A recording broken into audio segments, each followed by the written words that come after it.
বাহ, রেসিপিটা তো বেশ সুন্দর। দেখি তো। ওমা, এ বলছি পেঁয়াজ আছে গো? হ্যাঁ আছে।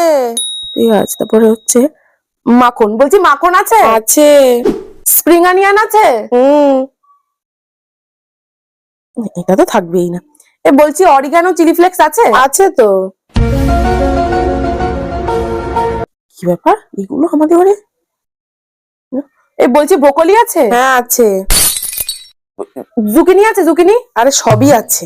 না, ব্যাপারটা দেখতে হচ্ছে তো। কোথায় আছে ব্রোকলি জুকিনি? দাও, আমার লাগবে। বাজারে আছে, নিয়ে আয়। মানে তা তোমায় যে আমি জিজ্ঞেস করলাম আছে কিনা। হ্যাঁ মানে তুই তো আমায় জিজ্ঞেস করেছিস আছে কিনা, তাই আমি বলেছি আছে, কিন্তু কোথায় আছে সেটা তো তুই আমায় জিজ্ঞেস করিস নি যে আমি তোকে বলবো। সেই আমিও বা ভাবি কি করে আমাদের বাড়িতে ব্রোকলি জুকিনি থাকবে, থাকবে তো ফুলকপি আর লাউ। সে তো আমিও ভেবেছিলাম একটা বিদ্যাসাগর আর একটা কাদম্বিনী পাবো, কিন্তু পেলাম কি, একটা কুমড়ো আর একটা ঢ্যাঁড়স।